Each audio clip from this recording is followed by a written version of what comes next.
চলে এলাম আবার একটা নতুন ভিডিও নিয়ে। আশা করি তোমাদের ভিডিওটা কিন্তু খুব ভালো লাগবে। আর ভালো লাগলে কি করতে হবে, লাইক কমেন্ট, আর যদি ভালো লাগে বেশি তাহলে শেয়ার। আর চলো, আজকে তো রথযাত্রা। রথযাত্রা তোমরা সবাই কেমন আছো বলো। আর আশা করি তোমরা খুব ভালো আছো আর সবাই রথের মেলায় যাও, আনন্দ করো। আর আমিও আজকে রথেতে যাব, চলো সেটাই তোমাদের সঙ্গে শেয়ার করব। তোমরা তো জানোই যে আমরা গৌড়ীয় মঠে যাই, আর আমাদের গৌড়ীয় মঠেই কিন্তু সুন্দর রথ রয়েছে। তার আগে তোমাদের রাধাকৃষ্ণ তারপরে জগন্নাথ দেবের সঙ্গে তোমাদের একটুখানি দর্শন করিয়ে দিই, তোমরা একটু দর্শন করে নাও। তারপর কিন্তু আমরা চলে আসবো এখানে। সব আরতি টারতি হয়ে যাওয়ার পর আমরা চলে গেলাম কিন্তু দুপুরে প্রসাদ খেতে। দেখো প্রসাদের মধ্যে আজকে রয়েছে ভাত রয়েছে, টকের ডাল ছিল, তারপরে ছিল একটা লাফড়া, তারপরে ছিল হচ্ছে ওই পনিরের তরকারি, তারপরে পায়েস ছিল, চাটনি ছিল, মালপোয়া ছিল। এগুলো খাওয়া দাওয়া করার পরে দেখো সব, তারপরে এবার জগন্নাথ দেবকে দেখো কোথায় নিয়ে যাওয়া হচ্ছে। জগন্নাথ দেব এবার নিজের আসন ছেড়ে কোথায় যাচ্ছে সেটাই কিন্তু তোমরা দেখতে থাকো। আর কিন্তু আমার সাথে থেকো আর পাশে থেকো, তোমরা স্কিপ করো না, ঠিক আছে? চলো এবার জগন্নাথ দেবকে দেখো ছাতা মাথায় নিয়ে কোথায় যাচ্ছে, দেখো তোমরা কিন্তু দেখতে থাকো। এই দেখো জগন্নাথ দেবকে ছাতা মাথায় নিয়ে কোথায় চলে এলো বলো তো। এই যে আমাদের হচ্ছে গৌড়ীয় মঠের রথ, এই রথটা এত সুন্দরভাবে সাজানো হয়েছে না। এখানেই দেখো জগন্নাথ দেবকে এখানে বসানো হবে। দেখো তবে কিন্তু একটা কথা, তোমরা তো সবাই জানো যে জগন্নাথ দেবের সাথে ভাই বোনেরা থাকে, কিন্তু আমাদের এখানে কোনো ভাই বোন নেই, যে বলরাম সুভদ্রা নেই এখানে, শুধু জগন্নাথ দেবী আছে।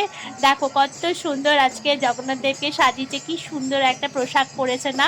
তারপরে ওনাকে বসানো হলো, প্রভুরা সব এখানে এখন অনেক নিয়ম কানুন আছে, সেই নিয়ম কানুনগুলো এখন সব করবে। তারপরে কিন্তু মানে রথ নিয়ে আর কি বেরোনো হবে। তবে আজকে অনেকটা লেট হয়ে গেছে, এখন 5টা বাজে। তবে নিয়ম কানুনগুলো করতে করতে প্রায় 5:15 তো বাজবে, তারপরে কিন্তু রথ নিয়ে বেরোনো হবে। চলো রথটা কেমন সাজানো হয়েছে তোমরা কিন্তু আমাকে কমেন্টের দ্বারা জানিও। আর আমাদের জগন্নাথ দেবকে কত সুন্দর লাগছে না বলো। এবার চলো, রথ যে চালাচ্ছে তাকে দেখতেই পাচ্ছ তো কিরকম খুব রাগ গম্ভীর হয়ে রয়েছে। সারথি, রথের সারথি ভীষণ রেগে আছে। এবার চলো জগন্নাথ দেবকে কিন্তু আরো কত নিয়ম আছে সেই নিয়ম কানুনগুলো সব কিন্তু সেরে নিচ্ছে প্রভু। দেখো সব আরতি করে নিচ্ছে, কারণ আরতি ঠারতি না করে তো বেরোতে পারবে না, তার জন্য এই আরতি করে নিচ্ছে। তারপরে জগন্নাথ দেবকে মালা পরাবে, সেটাও তোমাদের সঙ্গে শেয়ার করছি চলো। আর বলছি তোমাদের কিন্তু, তোমরা কিন্তু কেউ স্কিপ করে ভিডিওটা দেখো না প্লিজ, তোমরা পুরোটা দেখো আর সুন্দর সুন্দর কমেন্টস করে আমাকে জানিও। এবার কিন্তু দেখো পালকের পাখা দিয়ে জগন্নাথ দেবকে একটু বাতাস করে নিল, এবার কিন্তু দেখো আর একটা পাখা দিয়ে আরেকটু বাতাস করে নিচ্ছেন। এবার জগন্নাথ দেবকে দেখো মালা পরা হচ্ছে। মালাটা কত সুন্দর রঙিন না, এদিক থেকে মালাটা পরানো একটু অসুবিধে হচ্ছে বলে প্রভু আবার রথের পেছন দিক থেকে জগন্নাথ দেবকে মালাটা পরাচ্ছে। কত সুন্দর না মালাটা পরে লাগছে, আমার তো ভীষণ সুন্দর লাগে। তোমাদের কার কার আমার জগন্নাথ দেবকে মানে মানে জগন্নাথ দেব তো ভীষণই সুন্দর। তারপর দেখো যে রাস্তা দিয়ে যাবে ভগবান বলে কথা, আর চল সেই রাস্তাটা সুন্দর করে ঝাড় দিয়ে নিল। তারপর এবার কিন্তু রথের দড়ি দেখো ধরে ফেলেছি, আর এই রথের দড়ি কিন্তু টানাটা ভীষণ পুণ্যের কাজ। তোমরা যারা যারা টেনেছো সোজা রথে, আর যারা যারা এখনো টানুনি উল্টো রথে, কিন্তু একটু দড়িটা ধরে টেনো, হ্যাঁ, খুব পুণ্যের কাজ। যত তোমরা মানে যত তোমাদের পাপ রয়েছে সব কিন্তু ধুয়ে মুছে যাবে। যাই হোক, কেউ কিছু কিছু তো অন্যায় তো সবাই করে, আমিও অন্যায় করি, যাই হোক এই অন্যায়গুলো কিন্তু রথের দড়ি টানার পরে কিন্তু সব ধুয়ে মুছে একদম মানে সব চলে যায়, জানো তো। যেটা আমার শোনা কথা আমিও তোমাদেরকে একটু বললো। আমাদের জগন্নাথ, আমাদের জগন্নাথ এটা সবার জগন্নাথ। আমি কি বলছি, আমার জগন্নাথ কেন, এটা তো সারা বিশ্বের জগন্নাথ। আমার জগন্নাথ দেখে কত সুন্দর লাগছে। দেখো আমরা পথে বেরিয়ে পড়েছি, দেখো কি মজা লাগছে যে আমাদের মানে দড়ি ধরে টেনে টেনে যাচ্ছি, আর আমরা সবাই কিন্তু নাচানাচি করছি। সব দিদিরা রয়েছে, আমার বৌদিরা রয়েছে, সবাই বলছে নাচো নাচো নাচো নাচো, তার জন্য একটু নেচেও নিলাম। হাতে তো একটা ফোন রয়েছে, কি করবো বল, এক হাত দিয়েই নাচতে হবে। আর যেহেতু নিজে ভিডিও করছি তার জন্য দিদিরাও খুব আনন্দ পাচ্ছে, যেহেতু আমি ব্লগ করছি তার জন্য আরও ভালো করে নাচানাচি করছে, জানো তো। চলো তারপর একটু নাচানাচি করে, তোমরা কিন্তু কেউ চলে যেও না প্লিজ প্লিজ প্লিজ, ভিডিওটা দেখো কিন্তু, তোমাদের এনজয় করো, আমার সাথে সাথে তোমরাও এনজয় করো। আর আমরা প্রতি বছরেই কিন্তু এরকম মজা করি। তবে ছোটোবেলায় এরকম কোনোদিনই রথ নিয়ে আমি বেরোইনি, জানো তো। আমার বিয়ে হয়ে আসার পরে আমরা যেহেতু এখানে গৌরী মঠের দীক্ষিত সবাই, তার জন্য এখানে রথ নিয়ে আমরা বেরোই। যার জন্য এই রথ নিয়ে বেরোনোর মজাটাই কিন্তু আমার বিয়ের পরেই এসেছে। আমি আগে এতটা মজা পেতাম না রথে, কখনো রথের মেলাতেও যেতাম না, আর এরকম রথ নিয়ে রাস্তায় বেরোতাম না। হ্যাঁ, রথের যখন বাড়ির সামনে যে রথ যেত তখন সেই রথকে টানতাম। রথকে টানতাম বলছে, হ্যাঁ, রথের দড়ি ধরে টানতাম। মা বলতো যে রথের দড়ি টানলে চুল বড় হয়। যাই হোক, সেই আমার বৌদি দেখো ক্যামেরার সামনে বেশি করে নাচানাচি করছে, সবাইকে আবার টেনে নিয়ে আসছে। খুব মজাদার আমার এই বৌদি, জানো তো। এটা আমার হচ্ছে বড় বৌদি। চলো আমরা একটু নাচানাচি করি, আর তোমরা আমার সঙ্গে থাকো আর পাশে থাকো, আর কিন্তু ভিডিওটা কিন্তু দেখতে থাকো। সবাই খুবই মজা পাচ্ছে, যেহেতু আমি ভিডিও করছি সবাই খুব আনন্দ পাচ্ছে।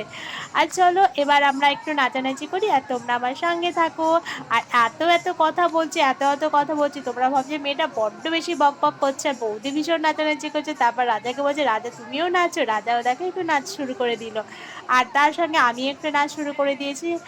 আর তোমাদের কেমন লাগছে বলো তো, ভিডিওটা কেমন লাগছে বলো। আর কি ধরনের ভিডিও তোমরা দেখতে চাও সেটাও কিন্তু আমাকে জানিও, আর সেই ধরনের তাহলে ভিডিও দেওয়ার চেষ্টা করব আমি, ঠিক আছে। চলো, তোমরা তো কেউ কিছু বলছো না কেন, আমার বন্ধুরা তোমরা কেউ কিছু বলছো না, আমার ভালো লাগে না। কিন্তু তোমাদের সঙ্গে আমি এত এত এত কিছু শেয়ার করি, কিন্তু তোমরা কিছুই বলছো না, ভালো লাগে না, জানো তো। আর জানো তো আমাদের রথ নিয়ে বেরোতে বেরোতে তো অনেকটাই দেরি হয়ে গেছে, সেই 5:15টার সময় বেরিয়েছি, দেখো এবার প্রায় সন্ধ্যা হয়ে গেছে। মানে এবার ফিরছি আর কি। আমরা অনেক হেঁটেছি রথ নিয়ে, পুরো চুঁচুড়া ঘুরেছি। রোজ চুঁচুড়া ঘুরতে গেলে আমাদের হার্ট ফেল। তারপর দেখো আমরা রথ নিয়ে কিন্তু মঠে ফিরে চলে এসেছি। এইবার রাধাকৃষ্ণকে তোমাদের সঙ্গে আরেকটু শেয়ার করে নিলাম। এবার দেখো আমাদের জগন্নাথ দেবকে কিন্তু নিয়ে বসে দিয়েছে মাসির ঘরে এবার বসেছে। আর এটা কি বলতো, আগে না জগন্নাথ দেবের অন্য একটা মাসির বাড়ি ছিল, তাই সেই মাসির বাড়ি এটা কোনো প্রবলেম হচ্ছে বলে এটা আমাদের মঠের মধ্যে অন্য ঘরে ওনার মাসির বাড়ি করা হয়েছে। সেখানে ওনাকে রাখা হয়েছে, উনি এখন মাসির বাড়িতে 1 সপ্তাহ থাকবে। এই 1 সপ্তাহ ভীষণ মজা করবে মাসির বাড়িতে। তারপর দেখো সবাই প্রভুরা কিন্তু আবার নাচ শুরু করে দিয়েছে।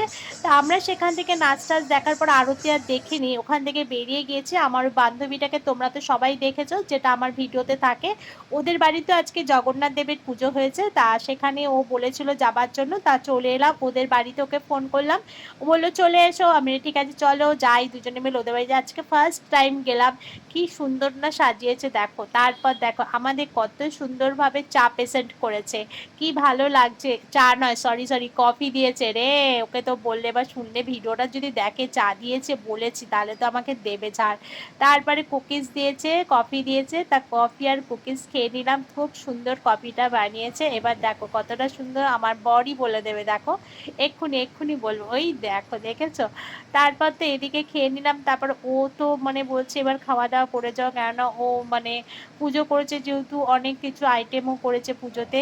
তারপরে চা টা খাচ্ছে, একটু গল্প টল্প করছিলাম ওদের বাড়ি থেকে। প্রায় অনেকক্ষণ ধরে আমরা গল্প করলাম, কেন ফার্স্ট টাইম গেলাম তো, অনেকক্ষণ গল্প করলাম। আর গল্প করার সময় না টাইমের কোনো জ্ঞান থাকে না, জানো। তারপর তো আমরা চলে এলাম, এবার গল্প করার পর ও বলছে এবার খাবারটা খাও, অনেক খাবার নিয়ে এসেছে, দেখো কত কিছু আজকে ঠাকুরকে প্রসাদ দিয়েছে, দেখেছো দেখো।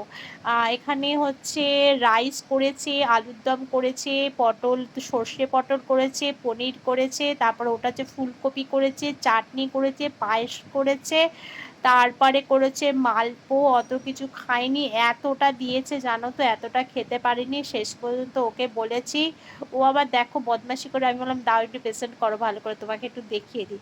তারপরে তো অত কিছু খেতে পারলাম না, ওকে বললাম একবার প্যাকেট দাও, আমি বাড়ি নিয়ে চলে যাবো, এতটা খেতে পারছি না। এতগুলো কোনো খাওয়া যায় তুমি বলো। এখন রাত্রি 10টা বাজে, ওদের বাড়ি থেকে বাড়িতে আসতে আসতে প্রায় 11:30টা বেজে গেছে, আর বাড়িতে এসে রান্না বান্না কিচ্ছু করিনি। তারপর ওদের বাড়ি থেকে খাওয়াটা নিয়ে চলে এসেছি, বাড়িতে এসে অনেক আস্তে আস্তে একটুখানি খেয়েছি। যদিও চলো ফিরছি পরে মেয়ে আবার একটা ব্লগ নিয়ে, তোমরা ভালো থেকো।